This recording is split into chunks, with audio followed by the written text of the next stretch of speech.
Привет хора, аз съм в момента при черемицо и сега ми другото, че първо лава бер пуканки. Има и кола.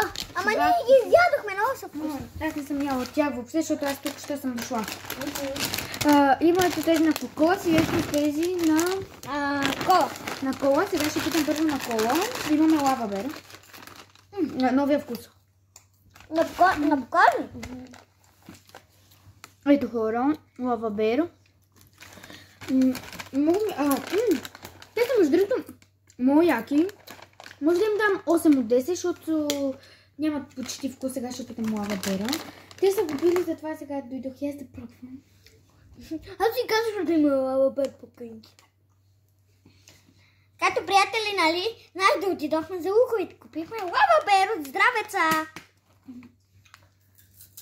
На това му дам 11 от 10 хора, това е уникално. Да, рецепт ми, защото съм яла такис. И сега да иде една ред на ето тези пуканки, които сега ще ги пробвам.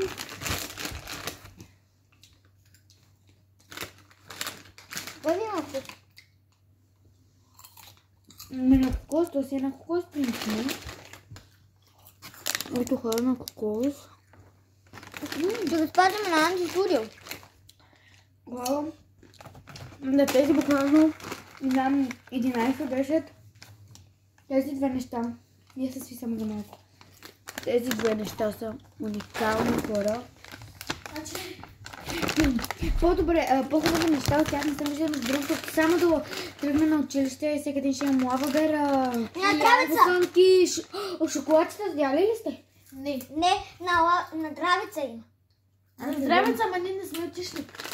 Не отишли сме. Не, ама го нямаше днес. Не, от Здравеца го купихме. Ние това го купихме от топлите закуски. Ти не го му даваш, аз му дам 100 от 10. Ама таки са направо... Да, донеси пакетчето да го видят хората и да го питам пред тях. Хора, могълито на лава бер го освежава. И сега се свистам за малко. Лава бер всякъде. Напиеме ли лава бер? Ние напиеме. Аз си взема само една. Да го покажа. Ето го и таки са. А хората много люто. Приятелите, приятели. Лава бер, поканки и лава бер. Хора, сега ще го ям. Най-вкусен. Поканки и лава бер едновременно. Сканирах кода и приятели. Ето вижте какво ми излиза. Ти си вече сам.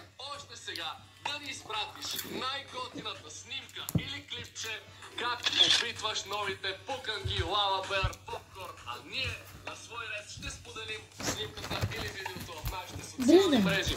Нека да направим абсолютен рекорд за най-много споделени снимки, видеа от фенове. Просто искаме да направим Не са вкусни. Ние да. Тези пуканки хора, просто не знам как да ви пиша. Ако имам цялата... Рождениовския вкус е направо... Той не е кисел. Чао, Анди Студио.